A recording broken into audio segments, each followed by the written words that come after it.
Bismillahirrahmanirrahim. Assalamualaikum warahmatullahi wabarakatuh. Kembali lagi bersama Sains Biologi. Baik, kali ini saya akan membagikan rangkuman materi SKB Kesehatan mengenai Undang-Undang Kesehatan. Mudah-mudahan materi ini bisa bermanfaat untuk teman-teman calon tenaga kesehatan yang akan mengikuti SKB dan mudah-mudahan bisa lolos CPNS tahun ini. Amin. Baik, langsung saja.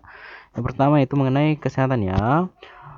Undang-Undang Kesehatan itu total pasalnya itu berjumlah 205. Undang-Undang nomor 39 tahun 2000 Undang-Undang nomor 36 tahun 2009 Kesehatan.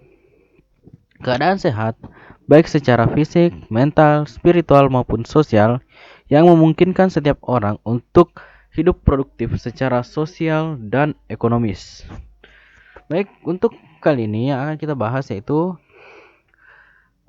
ada 7 ya. Yang pertama itu mengenai pelayanan kesehatan. Pelayanan kesehatan itu terbagi atas 4. Yang pertama ada pelayanan kesehatan promotif. 1 ya. Pelayanan kesehatan promotif yaitu suatu kegiatan dan atau serangkaian kegiatan pelayanan kesehatan yang lebih mengutamakan kegiatan yang bersifat promosi kesehatan. Yang kedua, pelayanan kesehatan preventif adalah suatu kegiatan pencegahan terhadap suatu masalah kesehatan atau penyakit. Yang ketiga, pelayanan kesehatan rehabilitatif yaitu kegiatan dan atau serangkaian kegiatan untuk mengembalikan bekas penderita ke dalam masyarakat sehingga dapat berfungsi lagi sebagai anggota masyarakat yang berguna untuk dirinya dan masyarakat semaksimal mungkin sesuai dengan kemampuannya. Keempat, pelayanan kesehatan kuratif. Itu suatu kegiatan dan atau serangkaian kegiatan pengobatan yang ditujukan untuk penyembuhan penyakit, pengurangan penderitaan akibat penyakit, pengendalian penyakit, atau pengendalian kecacatan agar kualitas penderita dapat terjaga seoptimal mungkin. Oke, materi selanjutnya yaitu mengenai asas dan tujuan kesehatan. Oke, asas pembangunan kesehatan diatur dalam pasal 2. Yang pertama yaitu peri kemanusiaan, keseimbangan, manfaat, pelindungan, penghormatan, hak dan kewajiban, keadilan gender, dan non-diskriminatif dan norma-norma agama. Kemudian tujuan pembangunan kesehatan pasal 3 meningkatkan kesadaran, kemauan, dan kemampuan hidup sehat bagi setiap orang agar terwujudnya derajat kesehatan masyarakat yang setinggi-tingginya sebagai investasi bagi pembangunan sumber daya manusia yang produktif secara sosial dan ekonomis. Kemudian kita lanjut ke hak dan kewajiban. Hak setiap warga negara itu diatur dalam mengenai kesehatan ya. Pertama itu pasal 4. Setiap orang berhak atas kesehatan. Pasal 5 ayat 1 berbunyi tentang setiap orang mempunyai hak yang sama dalam memperoleh akses atau sumber daya di bidang kesehatan. Pasal 5 ayat 2, setiap orang mempunyai hak dalam memperoleh pelayanan kesehatan yang aman, bermutu, dan terjangkau. Pasal 6, setiap orang berhak mendapatkan lindungan yang sehat bagi pencapaian derajat kesehatan. Pasal 7, setiap orang berhak untuk mendapatkan informasi dan edukasi tentang kesehatan yang seimbang dan bertanggung jawab. Pasal 8, setiap orang berhak memperoleh informasi tentang data kesehatan dirinya, termasuk tindakan dan pengobatan yang telah maupun yang akan diterima dari tenaga kesehatan. Kemudian kewajiban setiap warga negara diatur dalam pertama itu pasal 9 berbunyi tentang setiap orang berkewajiban ikut mewujudkan, mempertahankan, dan meningkatkan derajat kesehatan masyarakat yang setinggi-tingginya. Pasal 10, setiap orang berkewajiban menghormati hak orang lain dalam upaya memperoleh lingkungan yang sehat, fisik, baik secara fisik, biologi, maupun sosial.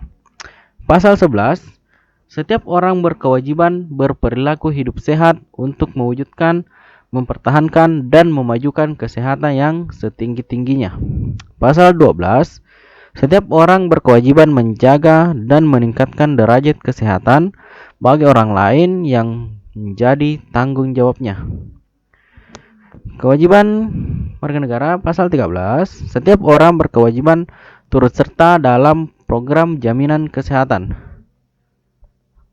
Oke, kita lanjut mengenai undang-undang mengenai tenaga kesehatan. Itu pasal 21 sampai 29 Undang-Undang Nomor 36 Tahun 2014. Itu setiap orang yang mengabdikan diri dalam bidang kesehatan serta memiliki pengetahuan dan atau keterampilan melalui pendidikan di bidang kesehatan yang untuk jenis tertentu memerlukan kewenangan untuk melakukan upaya kesehatan. Itu mau pengertiannya tenaga kesehatan menurut Undang-Undang Nomor 36 Tahun 2014. Kemudian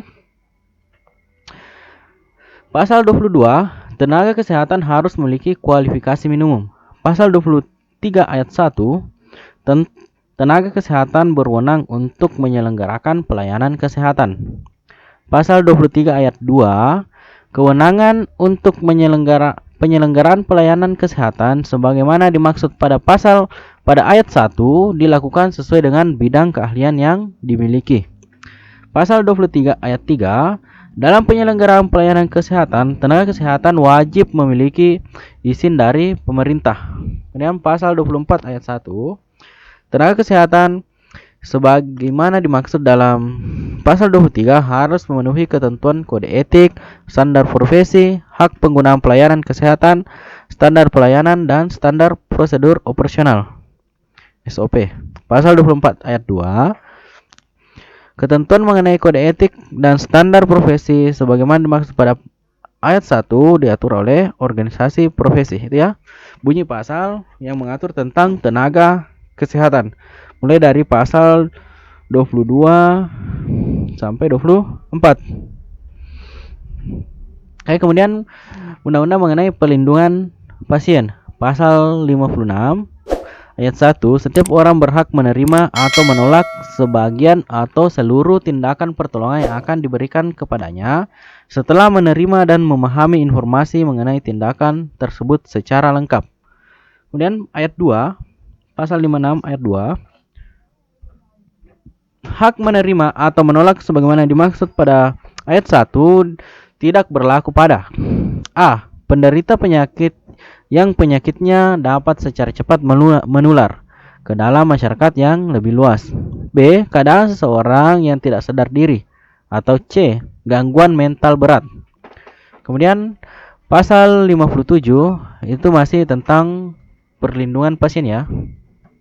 Ayat 1, setiap orang berhak atas rahasia kondisi kesehatan pribadinya yang telah dikemukakan kepada penyelenggara pelayanan kesehatan. Pasal 57 ayat 2 tentang ketentuan mengenai hak atas rahasia kondisi kesehatan pribadinya sebagaimana dimaksud pada ayat 1 tidak berlaku dalam hal ini sebagai berikut. A. perintah undang-undang. B. perintah pengadilan. C. izin yang bersangkutan. D. kepentingan masyarakat. Atau E. kepentingan orang tersebut. Kemudian undang-undang yang mengatur tentang aborsi itu pasal 75 ayat 1, setiap orang dilarang melakukan aborsi. Kemudian pasal 75 ayat 2, larangan sebagai dimaksud pada ayat 1 dapat dikecualikan berdasarkan A. indikasi kedaruratan medis yang dideteksi sejak usia dini kehamilan, baik yang mengancam nyawa ibu atau janin yang menderita penyakit genetik berat atau cacat bawaan, maupun yang tidak dapat diperbaiki sehingga menyulitkan bayi tersebut hidup di luar kandungan. B. kehamilan akibat perkosaan yang dapat menyebabkan trauma psikologis bagi korban perkosaan. Kemudian ayat 3, tindakan sebagaimana dimaksud pada ayat 2 hanya dapat dilakukan setelah melalui konseling atau penasihat pratindakan dan diakhiri dengan konseling pasca tindakan yang dilakukan oleh konselor yang kompeten dan berwenang. Kemudian Undang-Undang tentang aborsi pasal 76. Aborsi sebagaimana dimaksud dalam pasal 75 hanya dapat dilakukan A. Sebelum kehamilan berumur 6 minggu, dihitung dari hari pertama haid terakhir kecuali dalam hal kedaruratan medis. B. Oleh tenaga kesehatan yang memiliki keterampilan dan berwenang yang memiliki sertifikat yang ditetapkan oleh Menteri. C. Dengan persetujuan ibu hamil yang bersangkutan. D. Dengan izin suami kecuali korban pemerkosaan. D. Penyedia layanan kesehatan yang memenuhi syarat yang ditetapkan oleh Menteri. Kemudian Undang-Undang Kesehatan mengenai kawasan tanpa rokok, yaitu diatur dalam pasal 115.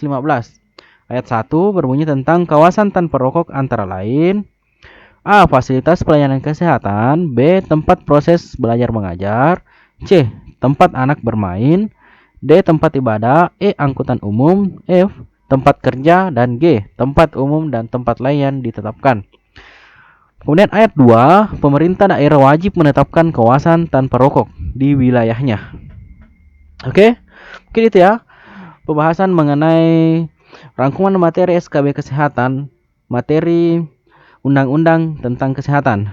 Mudah-mudahan bermanfaat dan materi undang-undangnya bisa dipahami ya. Baik, jika ada kekurangan saya mohon maaf. Sekian. Wassalamualaikum warahmatullahi wabarakatuh.